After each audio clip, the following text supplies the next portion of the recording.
বিসমিল্লাহির রহমানির রহিম। প্রথমে আমি বিএনপির চেয়ারপারসন আমাদের আপসহীন দেশনেত্রী বেগম খালেদা জিয়া, আমাদের আগামী রাষ্ট্রনায়ক দেশনায়ক তারেক রহমান, হাটহাজারী থেকে বারবার নির্বাচিত এমপি আলহাজ সৈয়দ ওয়াহিদুল আলম এমপির সুযোগ্য কন্যা বীর চট্টলা ত্যাগী নেত্রী ব্যারিস্টার শাকিলা ফারজানা আপুর পক্ষ থেকে এবং আমার ব্যক্তিগত পক্ষ থেকে আপনাদের সকলকে আগামী ঈদ উল আজহা উপলক্ষে জানাই সংগ্রামী শুভেচ্ছা। সালাম আলাইকুম। প্রিয় হাটহাজারীবাসী, আপনারা জানেন গত 16 বছর ফ্যাসিস্ট খুনি হাসিনার পতনের পর প্রথম আমরা সেকেন্ড টাইমের জন্য আমরা ঈদ উল আজহা উদযাপন করতে যাচ্ছি, যেখানে আমাদের কোনো সংশয় নেই। গত 16 বছর আমরা প্রতিটা মুহূর্ত কাটিয়েছি, কখন পুলিশ আসবে, কখন র্যাব আসবে, কখন বিডিআর আসবে, সেই শঙ্কায়। আপনারা জানেন অনেক ত্যাগের বিনিময়ে, অনেক রক্ত, অনেক জীবনের বিনিময়ে ছাত্র জনতার অভ্যুত্থানের মাধ্যমে এই বাংলাদেশ গত বছরের 5ই আগস্ট আবার তার স্বাধীনতার একটা স্বাদ পেয়েছে। আপনারা জানেন গত 16 বছর ফ্যাসিস্ট হাসিনা কত নির্মম নির্যাতন নিপীড়ন চালিয়েছিল এদেশের সকল রাজনৈতিক দল, জনগণ থেকে শুরু করে ব্যবসায়ী, সকল স্তরে সকল মানুষকে। আগামীকাল পবিত্র ঈদ উল আজহা। এই ঈদ উল আজহার কোরবানি ঈদের এই মহামানিত্যে আপনারা সবসময় হৃদয়ে ধারণ করবেন এবং সকল হিংসা বিদ্বেষ, মারামারি, হানাহানি, বিভিন্ন অপকর্ম এবং সকল কিছু থেকে আপনারা নিজেদেরকে দূরে রাখার চেষ্টা করবেন। সকলকে নিয়েই এ দেশ, আমরা যারা তরুণরা আছি এদেশের জন্য যারা নিজের জীবন উৎসর্গ করেছিলেন, আরও যারা উৎসর্গ করেছেন, আর যারা উৎসর্গ করার জন্য যারা নিজেদের জীবন বাজি রেখেছেন, সকলকে নিয়ে আমরা আগামীতে এমন সমাজ বিনির্মাণ করতে চাই যে সমাজ হবে শান্তির সমাজ, যে সমাজ হবে স্বৈরাচার মুক্ত সমাজ, যে সমাজ হবে অন্যায় মুক্ত, অবিচার মুক্ত।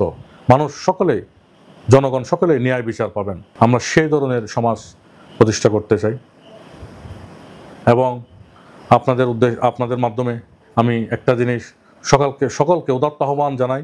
এ হাটহাজারী ছিল একটা শান্তির জনপদ। আমাদের পাশাপাশি আর 2টে থানা, ওইখানেও নানান ধরনের বিরোধ ঝামেলা চললেও এ হাটহাজারীতে কখনো পলিটিক্যালি কখনো ওই ধরনের কিছু হয় নাই যেটার কারণে কেউ জীবন দিতে হয়েছে। তো আমি চাই সকলকে নিয়ে, সকল মত, সকল ধর্ম, বর্ণ, দল, সকলকে নিয়ে আমরা যেন সুখে শান্তিতে হাটহাজারীতে বসবাস করতে পারি।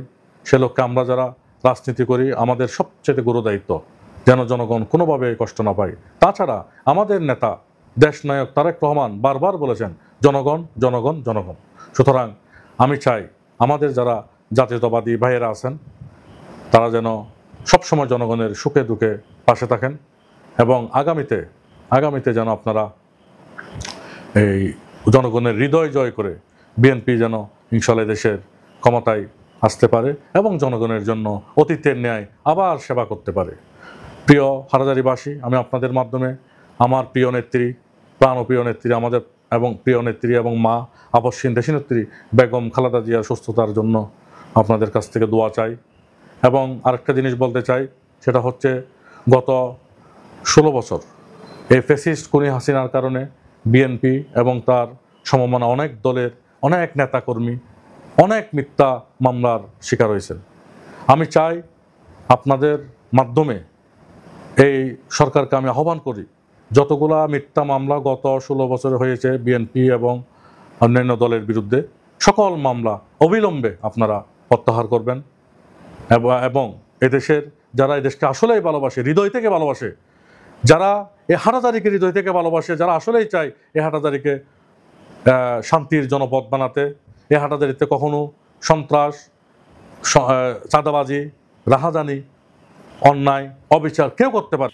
প্রিয় হাটহাজারীবাসী, আপনারা জানেন বাংলাদেশ জাতীয়তাবাদী দল বিএনপি সবসময় জনগণের পাশে ছিল, আছে এবং আজীবন থাকবে ইনশাল্লাহ। পরিশেষে আমি আপনাদেরকে বলতে চাই, বাংলাদেশ জাতীয়তাবাদী দল বিএনপির চেয়ারপারসন আপসহীন দেশনেত্রী বেগম খালেদা জিয়া, আমাদের আগামী রাষ্ট্রনায়ক দেশনায়ক তারেক রহমান এবং হাটাজারি থেকে বারবার নির্বাচিত এমপি আলহাজ সৈয়দ ওয়াহিদুল আলমের সুযোগ্য কন্যা বীর চট্টলা সবচেয়ে ত্যাগী নেত্রী ব্যারিস্টার শাকিলা ফারজানা আপুর পক্ষ থেকে আপনাদের সবাইকে ঈদের শুভেচ্ছা জানাই। ঈদ মোবারক।